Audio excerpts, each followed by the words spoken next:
Entre el desembarco de Cristóbal Colón en 1492 y la rendición de España en la batalla de Ayacucho en 1824, transcurrieron 332 años de dominación extranjera en territorio latinoamericano. Ninguno de los monarcas españoles conoció nunca el territorio americano en ese lapso. Y la corte portuguesa solo lo haría en 1807 escapando de la invasión bonapartista. Durante esos 3 siglos se ensayaron los más variados, burocráticos, originales y absurdos sistemas de administración y control social. Tarde o temprano todos fracasaron y acabaron dando origen a la crisis del sistema. ¿Cómo y por qué se derrumbó el sistema de dominación colonial? Como toda conquista, la irrupción de Europa en el actual territorio latinoamericano fue un proceso violento, ilegítimo e inmoral. Una mirada tradicional explica los 3 siglos de dominación a partir de la ventaja tecnológica del invasor. Se trató de un simple enfrentamiento entre la inocencia y la impiedad. Vasconcelos escribió una vez que la conquista de México la hicieron los indígenas y la independencia la hicieron los españoles. Esa frase es claramente irónica, pero tiene mucho de verdadero, ¿no? Realmente, como hemos visto, el ejército que conquistó Mexico Tenochtitlan y que destruyó el poderío mexica fue un ejército mayoritariamente indígena. Después de su experiencia en las Antillas, por primera vez los españoles se enfrentan a una fuerza imperial capaz de darles batalla. La clave del éxito de Hernán Cortés reposa más en sus aptitudes diplomáticas que en sus condiciones militares. Cuando los españoles se dan cuenta que venciendo a las cabezas de estos señoríos, toda la población se da por vencida sin prestar resistencia. Si han vencido a mis jefes o a los pueblos que han dominado a mi pueblo, quiere decir que yo no tengo ninguna posibilidad de resistencia.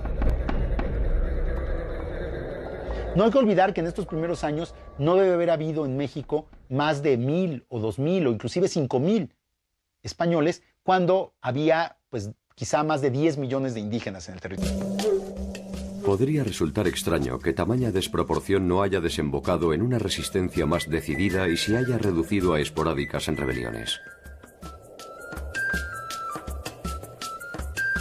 El régimen de tenencia de la tierra puede ser una de las razones de esta pasividad. A los pueblos mesoamericanos les era muy preciado quedarse en la tierra que habían trabajado por milenios, pero realmente milenios, sus ancestros, y por lo tanto querían quedarse en los territorios que eran y aceptaron la subordinación. Las tierras de los indios eran inalienables. Por eso que además el sistema no es un sistema feudal, porque otra de las cosas que no podía hacer era quedarse con la tierra de los indios. Lo hacía ilegalmente, pero legalmente no podía. La corona de Castilla intentó aquí un desarrollo armónico que ni siquiera había logrado en su propio territorio. Hay que olvidarse que nosotros hablamos de España, pero que España no existía. España era un territorio en el que había muchos reinos, con sus propias jurisdicciones y sus fueros propios. Entonces lo que se va a aplicar acá en primer momento es la legislación de Castilla.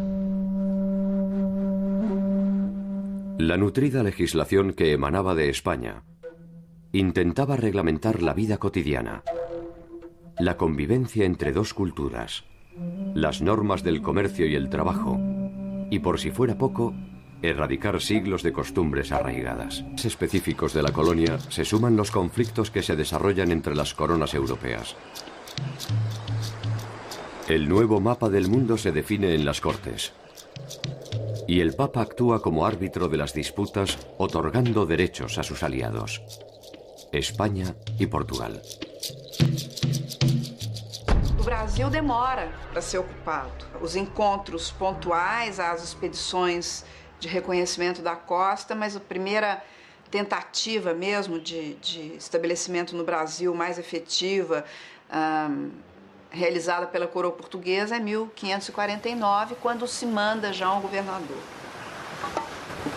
Para entonces, España no solo había conquistado al Imperio Azteca, sino que también había derrotado a los incas. Desde el oeste, una expedición comandada por Pizarro avanzaba hacia el Amazonas. La primera fundación de Buenos Aires ya había fracasado, y Asunción se consolidaba como la ciudad más importante al... El descubrimiento de América se realiza por el financiamiento de muchas personas en Europa.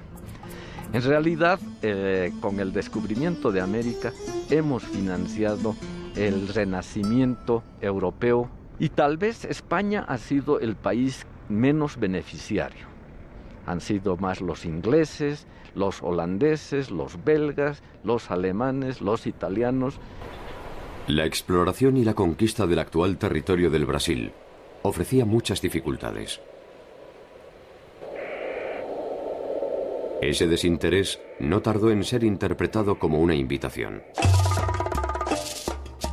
Francia, Holanda e Inglaterra decidieron que era el momento de arrebatar las llaves del paraíso. O Brasil foi ocupado pelos franceses entre 1555 e 1560 no Rio de Janeiro. São os franceses que fundam o Rio de Janeiro, praticamente, né? Os holandeses ocupam Pernambuco e há uma administração holandesa em Pernambuco durante quase 2 décadas. Portugal encontrará finalmente la manera de obtener rentabilidad de la aparente pobreza de la región mediante la producción agrícola. El tráfico de esclavos fue otra de las fuentes de ingresos primordiales de Portugal y de otras potencias europeas. A presença de escravos negros ela é central na produção econômica americana e ela é central na organização da sociedade americana. A riqueza, sob muitos aspectos, ela é medida através do número de escravos que determinado senhor possui. Havia continente que surgia como fadado a ser escravizado, como é o caso da África. Desde el inicio de la conquista de la Cuenca del Plata, la resistencia de guaraníes y tupís puso en vilo tanto a la corona española como a la portuguesa.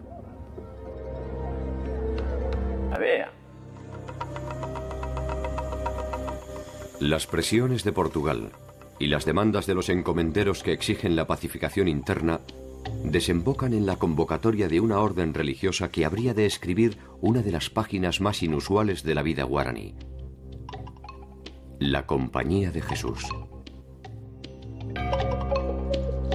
La Compañía de Jesús fue una organización piramidal que obedeció directamente al Papa al margen de las coronas. Era una compañía internacional. La experiencia jesuítica ha convocado innumerables debates.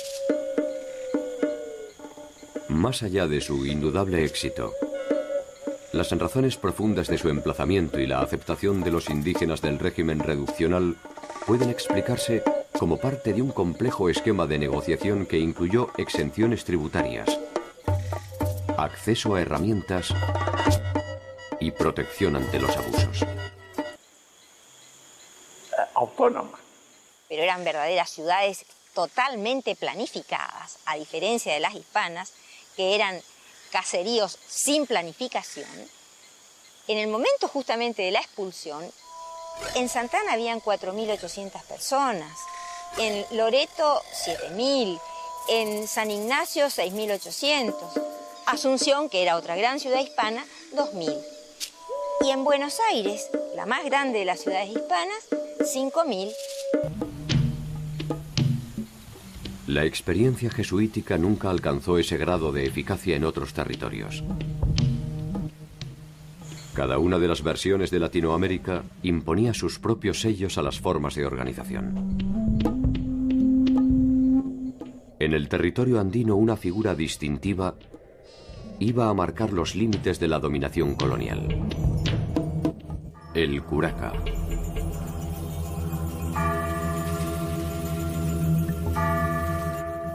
En 1548, en las cercanías del lago Titicaca, se funda la ciudad de La Paz.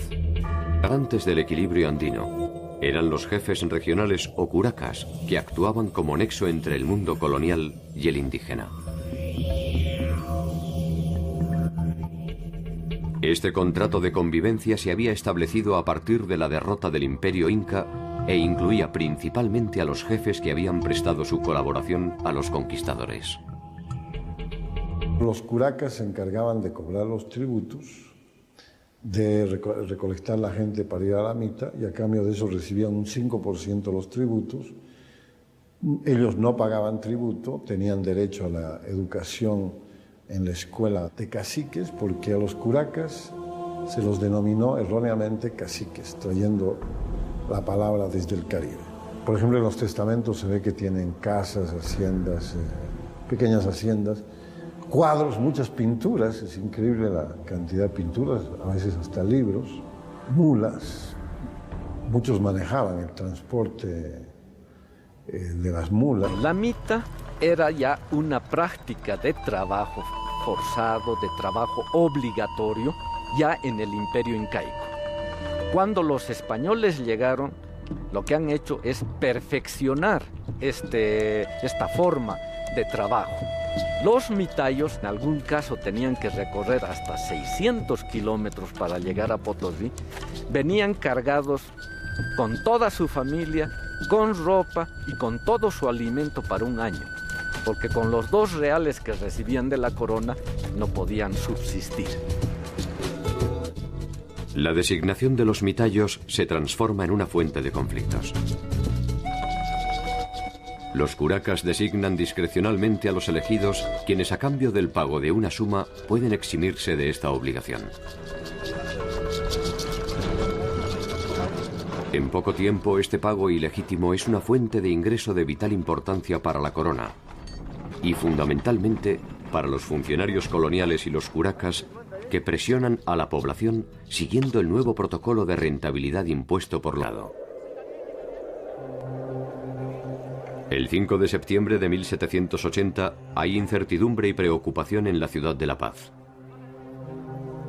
Los rumores hablan de un inminente ataque de los indígenas.